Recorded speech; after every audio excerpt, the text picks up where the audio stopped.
सर्दी जुकाम एक ऐसी परेशानी है जो आमतौर पे 2 से 4 दिन में ठीक होने लगती है। जो जुकाम एक हफ्ते में ठीक हो जाए वो कॉमन फ्लू होता है एंड जो लंबे समय तक बना रहे वो साइनस हो सकता है। जुकाम अगर डिस्चार्जिंग है या फिर ऐसा कहें कि अगर रनिंग नोज है तो ये आपकी सेहत के लिए फायदेमंद है। जो जुकाम बहता नहीं है वो अंदर जमा हो जाता है एंड आगे जाकर साइनस में कन्वर्ट हो जाता है। साइनस, जिसे मेडिकल टर्म्स में साइनोसाइटिस कहते हैं, एक ऐसी बीमारी है जिसे इग्नोर करना बिल्कुल भी ठीक नहीं है। इसलिए आज मैं लेकर आई हूँ साइनस से रिलेटेड कंप्लीट इन्फॉर्मेशन।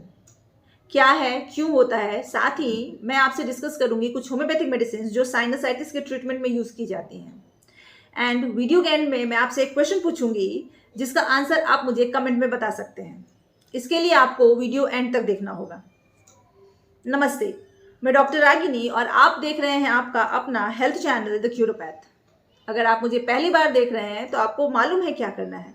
फटाफट से जाके चैनल को सब्सक्राइब कर ले एंड साथ में लगे बेल आइकन को प्रेस करके नोटिफिकेशन को ऑल पे सेट कर ले, सो दैट मैं जब भी कोई वीडियो अपलोड करूं तो आपको उसकी नोटिफिकेशन सबसे पहले पहुंच सके।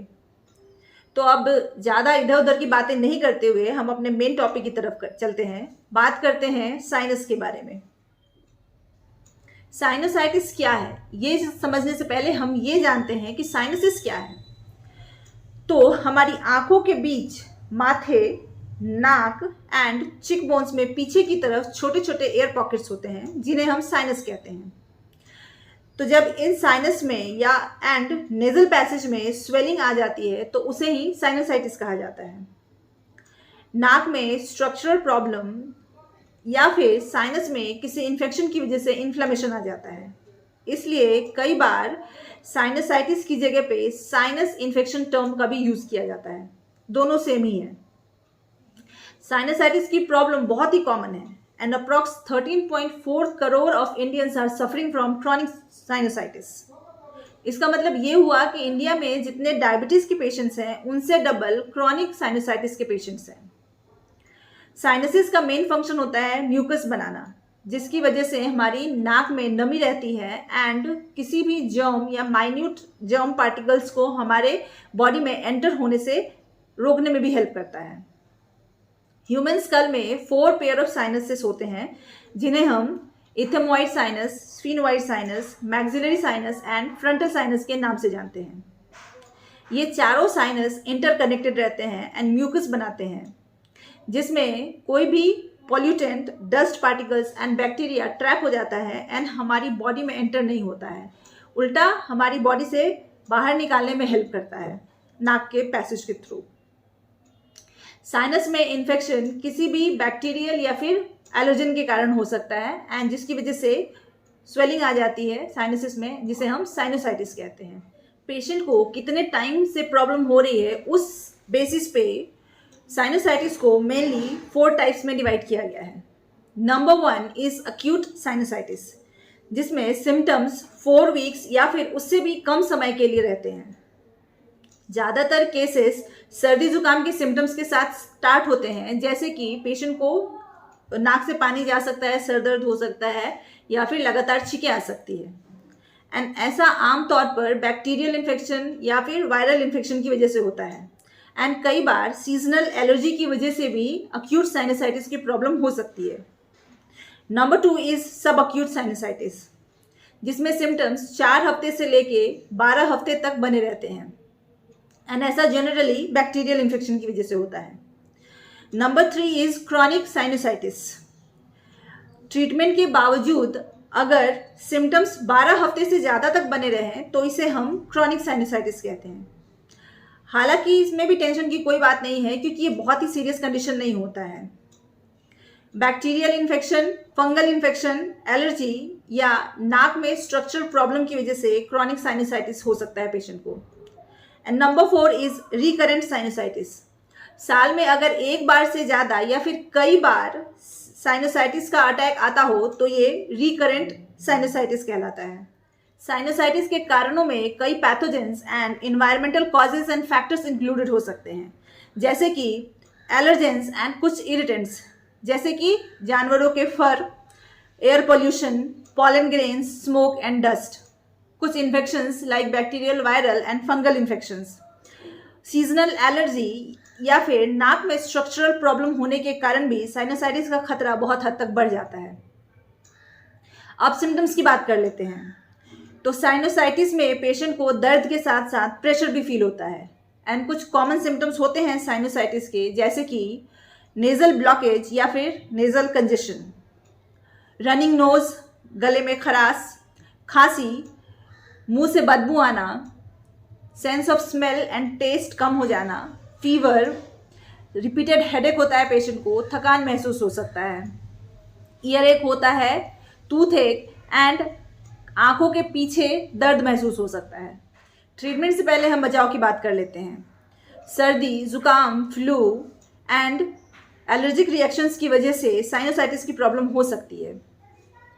अपने लाइफस्टाइल में चेंजेस करके, एलर्जी पैदा करने वाले फैक्टर्स को दूर करके आप बहुत हद तक खुद को साइनोसाइटिस से बचा सकते हैं। तो वैसे फूड्स अपने डाइट में इंक्लूड करें जो बहुत ही न्यूट्रिशियस हो। Green leafy vegetables and fruits ज़्यादा खाएं, स्मोकिंग नहीं करें, टाइम टाइम पे हैंड वॉश करते रहें, केमिकल्स, पॉल्यूटेंट्स एंड एलर्जेन से डिस्टेंस बनाकर रखें, फ्लू से सफ़र कर रहे लोगों से एक प्रॉपर डिस्टेंस बनाकर रखें। अब बात करते हैं साइनोसाइटिस के होम्योपैथिक ट्रीटमेंट की। होम्योपैथिक मेडिसिन न सिर्फ हेडेक में आराम देती हैं, बल्कि साइनसिस में जमा म्यूकस को पतला करके जुकाम के फॉर्म में बाहर निकालने में भी हेल्प करती हैं। तो आइए जानते हैं कौन सी हैं वो मेडिसिन। तो जो हमारी आज की पहली मेडिसिन है वो है साइलिशिया। जब हेडेक हो एंड आइज तक रेडिएट होता हो, लाइट के कांटेक्ट में आने की वजह से आंखों में दर्द हो, नाक में इचिंग हो एंड नेजल बोन सेंसिटिव हो, मॉर्निंग के टाइम में बहुत ज़्यादा छींकें आती हो, कांस्टेंट स्नीजिंग हो, नेजल ब्लॉकेज हो एंड लॉस ऑफ स्मेल हो, फेशियल मसल्स में दर्द हो एंड स्वेलिंग की वजह से फेस फ्लश्ड एंड रेड नज़र आए, टॉन्सिल्स एनलार्ज्ड हो, चुभने वाला दर्द हो टॉन्सिल्स में, फूड स्वालो करते टाइम दर्द हो पेशेंट को, एंड ये सारे सिम्टम्स लेटने के बाद बढ़ जाते हों। तो इस कंडीशन में पेशेंट को उसके सिम्टम्स में रिलीफ देने के लिए हमें साइलेशिया प्रिस्क्राइब करना चाहिए। जब पेशेंट को सीवियर हेडेक हो, आंखों में सीवियर पेन हो, नोज के रूट में पेन हो, स्वेलिंग की वजह से नाक रेड हो, thin watery and warm nasal discharge हो, म्यूकस की वजह से नेजल कंजेशन हो या फिर नेजल ब्लॉकेज हो, पेशेंट को बहुत खांसी हो एंड खांसी की वजह से चेस्ट पेन होता हो, गले में खराश हो, तब हम पेशेंट को homeopathic medicine kali iod prescribe करते हैं according to the totality of symptoms. कान में सूजन हो एंड टियरिंग पेन हो, ओटोरिया हो पेशेंट को एंड थिक येलोइश डिस्चार्ज हो, नोज की रूट में प्रेशर जैसा फील होता हो and yellowish green nasal discharge हो, फ्रंटल साइनस में सूजन हो, स्मेल आइडेंटिफाई करने में पेशेंट को प्रॉब्लम होती हो, मुंह और गले से डिस्चार्ज के साथ साथ गले में स्वेलिंग हो। तो ये सारे सिम्टम्स अगर हैं तो काली बाइक्रोम इज द इंडिकेटेड मेडिसिन। काली बाइक्रोम को हम बायोकेमिक फॉर्म में प्रिस्क्राइब करते हैं। जब पेशेंट को राइट साइडेड सीवियर हेडेक हो, नाक की रूट में दर्द होता हो specially in the morning time, forehead पे कोल्ड स्वेट हो एंड स्काल्प पे इचिंग एंड बर्निंग हो, कोल्ड एंड ड्राई वेदर में इचिंग बढ़ जाती हो, नॉस्ट्रिल्स में पेन हो पेशेंट को, थिक नेजल डिस्चार्ज हो एंड फेशियल बोन्स में पेन होता हो, गले में दर्द हो एंड फूड स्वालो करते टाइम कान में दर्द की शिकायत करता है पेशेंट, ये सारे सिम्टम्स हिपार सल्फर के हैं। अगर पेशेंट ये सिम्टम्स लेके आए तो हमें उसे हिपार सल्फर प्रिस्क्राइब करना चाहिए, जिससे उसके सिम्टम्स में बहुत जल्दी इंप्रूवमेंट देखने को मिलेगा। जब जुकाम के बाद साइनोसाइटिस डेवलप हुआ हो, thick yellow and स्ट्रिंगी nasal discharge हो, नेजल डिस्चार्ज बहुत ज़्यादा हो एंड साथ में ब्लड आए, डल एंड प्रेसिंग हेडेक हो फोरहेड में, स्काल्प एंड नेक मसल्स में पेन हो, तब पेशेंट को हाइड्रेस्टिस कैनाडेंसिस प्रिस्क्राइब करना चाहिए, जिससे उसके सिम्टम्स में खासा आराम मिलेगा।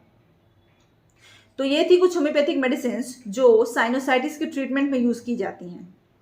इसके अलावा भी बहुत सारी मेडिसिन है like arsenic, bryonia, belladonna, pulsatilla, मॉक्सॉल, sticta pulmonaria, spigelia and many more, बहुत सारी हैं।